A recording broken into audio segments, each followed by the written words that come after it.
रुक करेंगे, इस बीच आ रही है एक बड़ी खबर की और बड़ी जानकारी आ रही है, वो आपको बता दें। बड़ी खबर, बड़ी जानकारी। इनेलो महासचिव अभय चौटाला का बड़ा बयान इस बीच सामने आया है। गठबंधन को लेकर बोले अभय सिंह चौटाला। अभय सिंह चौटाला का बयान, गठबंधन के लिए किसी के पास चलकर नहीं जाएंगे। ये इस बात का जिक्र किया, हमारे मंच पर जो आएगा उनके साथ गठबंधन किया जाएगा। कांग्रेस अगर हमारे पास आएगी तो विचार करेंगे, इस बात का जिक्र किया है। प्रदेश हित में कांग्रेस से गठबंधन पर विचार यहां पर जरूर है, तो आपको बता दें ये बड़ा बयान यहां पर अभय चौटाला ने दिया। क्या कुछ कहा, सुनिए।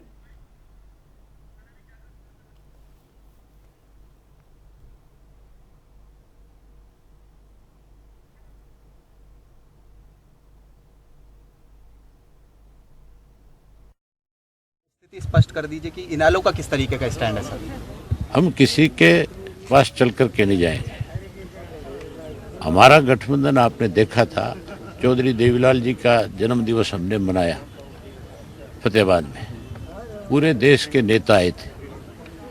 25 सितंबर को फिर उससे भी ज़्यादा बड़ी संख्या में इस देश के जो है बड़े बड़े नेता, फिर हम उनको आमंत्रित करेंगे, आएंगे। हमारे जो मंच पे आएगा उनके साथ हमारा गठबंधन होगा।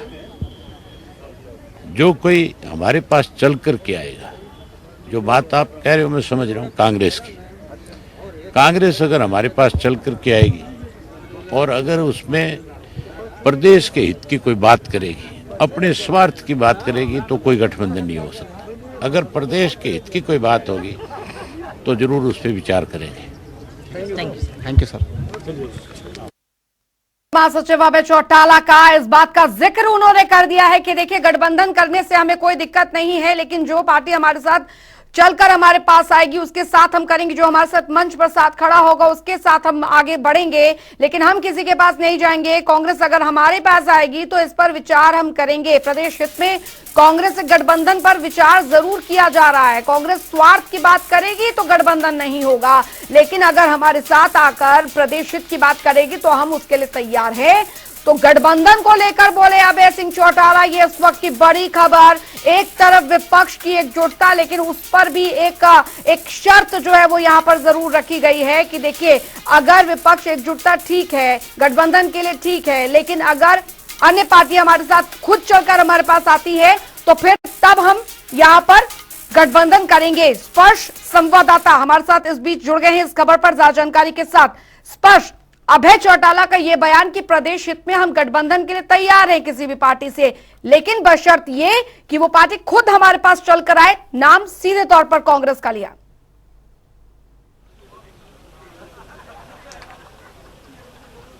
देखिए बिल्कुल लगातार पिछले कुछ समय से इनेलो की तरफ से गठबंधन को लेकर बयानबाजी जो है निकलकर देखने को सामने आती थी, और आज जब जनता टीवी ने स्पष्ट रूप से इनेलो महासचिव अभय चौटाला से पूछा कि किस तरीके की जो सुगबुगाहट है या फिर कहीं कि किस तरीके के स्टैंड जो है इनेलो का फिलहाल गठबंधन को लेकर देखने को मिलता हुआ नजर आ रहा है, तो आज स्थिति पूरी तरीके से स्पष्ट जो है अभय चौटाला वहां पर करते हुए नजर आए। उन्होंने साफ तौर पर कहा कि कोई सामने से चलकर अगर इनेलो के पास में आता हुआ नजर आएगा तो इनेलो जो है गठबंधन करने के लिए जो है तैयार होगी, और उसमें भी जो टर्म्स एंड कंडीशन है वो जो है कहीं ना कहीं जो है देखने को मिलती नजर आ रही है। हम देख रहे हैं कि किस तरीके से जो यात्रा है इनेलो की देखने को मिलती हुई नजर आ रही है, और इनेलो कह रही है कि इस यात्रा से परिवर्तन कहीं ना कहीं देखने को मिलता हुआ नजर आएगा। जो टर्म्स एंड कंडीशन जो रखी गई है, और साफ तौर पर कांग्रेस का नाम लेते हुए जो है अभय चौटाला ने साफ तौर पर यह कहा कि अगर सामने से बात होती हुई नजर आएगी और उसके साथ साथ प्रदेश हित में अगर बात होगी तो गठबंधन पर विचार कहीं ना कहीं जो है किया जा सकता है, और अगर पार्टी को लेकर अगर बात की जाए या फिर व्यक्तिगत स्वार्थ को लेकर बातचीत होती हुई नजर आएगी तो किसी भी प्रकार का गठबंधन जो है वो नहीं देखने को मिलता हुआ नजर आएगा। इसके साथ साथ उन्होंने कहा कि चौधरी देवीलाल के जन्म दिवस के अवसर पर वो लगातार एक बड़ा प्रोग्राम जो है हर साल जो है कराते हुए नजर आते हैं, और वहां पर जो है तमाम पार्टी इकट्ठी जो है देखने को मिलती हुई नजर आती है। सीधे तौर पर मतलब समझाने की कोशिश करें तो उनके मंच पर जो आता हुआ नजर आएगा उसी के साथ जो इनेलो है वो फिलहाल गठबंधन करती हुई नजर आएगी। ये सीधे तौर पर बयान जो है इनेलो की तरफ से निकलकर सामने आया है।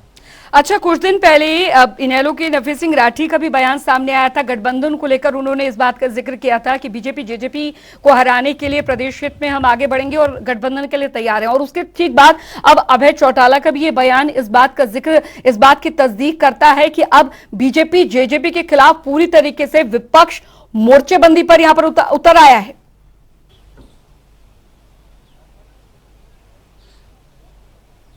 देखिए निश्चित तौर पर अगर हम बात करें और खास तौर पर इनेलो की स्थिति समझने की कोशिश करें प्रदेश में, तो कोई ऐसी बड़ी मजबूत स्थिति जो है इनेलो की प्रदेश में देखने को नहीं मिलती हुई नजर आती है। अब पिछले कुछ चुनाव से बात करें, लोकसभा चुनाव की बात करें, विधानसभा चुनाव की बात करें, करारी हार जो है इनेलो को देखने को मिलती हुई जो है नजर आ रही है। हालांकि अभय चौटाला अपनी सीट जो है बचाते हुए जो है नजर आए थे। लगातार उपचुनाव में भी अभय चौटाला जो है वो जीतते हुए जो है नजर आए थे।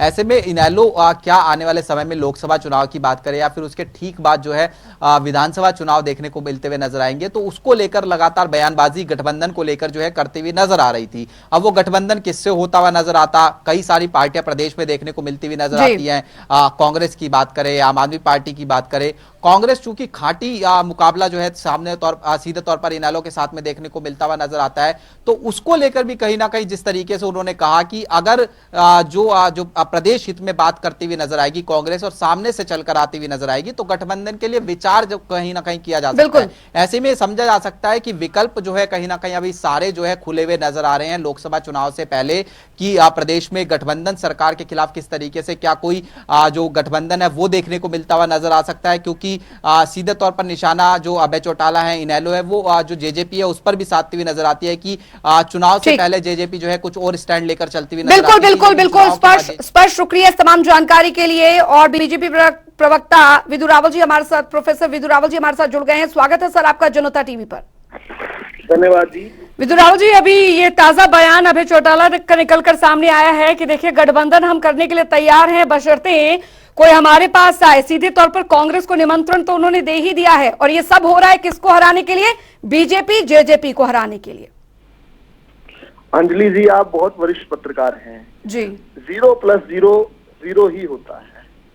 भारतीय जनता पार्टी 10 सीटों पर चुनाव लड़ी थी 2019 में, 10 की 10 भारतीय जनता पार्टी जीती थी।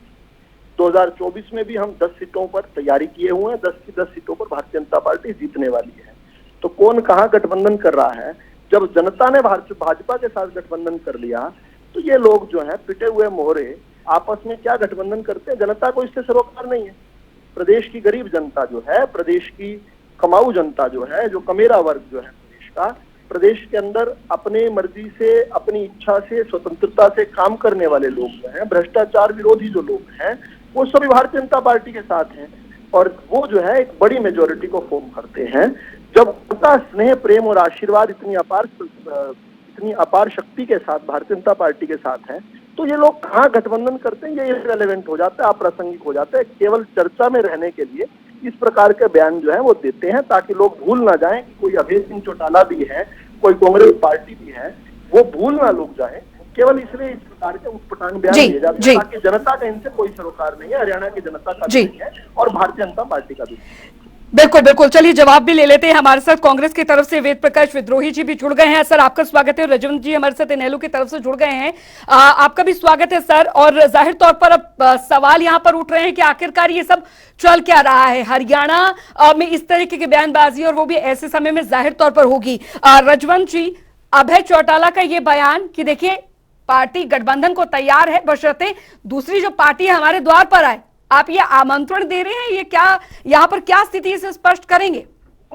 देखिए, चौधरी अभय सिंह चौटाला जी का ये जो बयान है, इस बयान को आप समझने का प्रयास करें। ये सिर्फ बयान इस वजह से है कि जो भारतीय जनता पार्टी है, भारतीय जनता पार्टी को सत्ता से बेदखल करने के लिए अगर इंडियन नेशनल पार्टी के सहयोग कोई भी करना चाहे तो वो सादर आमंत्रित है। ये मकसद है उनका।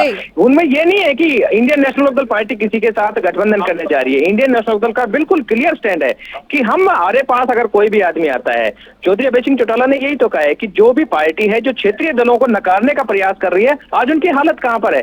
और कोई भी आज का दल ऐसा नहीं है जो क्षेत्रीय दलों के पास आने से कहीं ना कहीं परहेज कर रहा हो। उनको पता है कि क्षेत्रीय दलों का एक अपना एक जो प्रभाव है इलाके में, वो एक अलग हिसाब का प्रभाव है, और राष्ट्रीय दल है उनको कहीं ना कहीं उनकी जरूरत पड़ेगी। तो चौधरी अभय सिंह चौटाला का बिल्कुल स्पष्ट तरीका एक यही है कहने का कि हम जो भी राष्ट्रीय दल है उनको मजबूर कर देंगे कि वो हमारे पास आए। बिल्कुल बिल्कुल। वेद प्रकाश विद्रोही जी, देखिए उद्देश्य तो दोनों का ही सेम है, आमंत्रण दे दिया है, आप लोग इसे किस तरीके से देखते हैं? सीधे तौर पर कांग्रेस का नाम लिया है। देखिए, ना तो हमें किसी का आमंत्रण मिला है जी, और ना हम किसी के पास आमंत्रण देने जा रहे हैं जी। कांग्रेस पार्टी अपने दम पर हरियाणा में चुनाव लड़ेगी, हम उसी की तैयारी कर रहे हैं। जी यदि कोई राजनीतिक दल विधिवत रूप से अपना हमसे गठबंधन की बात का प्रस्ताव देगा तो हम किसी का अपमान नहीं करते। हम एक लोकतांत्रिक दल हैं, उनकी बात पर विचार करेंगे, परंतु हम किसी के पास ना तो गठबंधन के लिए जाएंगे और ना हम कोई प्रस्ताव देंगे। अभी मैं भाजपा प्रवक्ता जी की बात सुन रहा था, मुझे बड़ा आश्चर्य हुआ, कितने बड़े अहंकार में कह रहे हैं कि कांग्रेस पार्टी भी कोई एक पार्टी थी। अरे हरियाणा में हम प्रमुख विपक्षी दल हैं, हमें 31 सीट मिली, आपको 40 मिली, और आप तो गठबंधन में हैं। जो दल गठबंधन की बैसाखी पर सरकार चला रहा हो प्रदेश में, वो गठबंधन पर लंबी चौड़ी बात करे, गठबंधनों पर सवाल खड़े करे, क्षेत्रीय दलों की आलोचना करे, इससे अनैतिकता मैं समझता हूँ कुछ और हो नहीं सकती। विदुर रावल जी क्या कहेंगे आप? अगर आप में तब में तो आप क्यों गठबंधन किए हुए हैं? विदुर रावल जी क्या कहेंगे? गठबंधन पर ही सवाल उठा दिए हैं यहाँ पर मुख्य विपक्षी दल ने। देखिए, एक युग आया था जब कांग्रेस से छुटकारा पाने के लिए देश की जनता जो है विकल्प तलाश रही थी। उस समय गठबंधनों का दौर आया था जब द्विपार्टीय सिस्टम से का एक सिस्टम बना था। लेकिन अब जिस प्रकार से जनता ने स्पष्ट तौर पर अपना मन बना लिया, जनता को भाजपा भा गई। और भाजपा क्या है? भारत की जनता की पार्टी है। ये तो जनता का राज आया है। किसी प्रकार जब अंग्रेजों से लड़े थे, अंग्रेजों को भगाया था, उसके बाद जो काले अंग्रेज आए, अब उनको भी जनता ने भगा दिया। अब तो भारत की जनता का राज आया है। भारत की जनता अपने राज को क्यों जो है इन काले अंग्रेजों के पास क्यों सौंप देगी? जहां तक गठबंधन की बात है जी, गठबंधन का तो दौर खत्म हो चुका है। बुआ और बबुआ मिल गए, उसका क्या नतीजा हुआ? भाई भाई मिल गए, हम यूपी के लड़के मिल गए, उसका क्या नतीजा हुआ? कुछ नतीजा नहीं हुआ।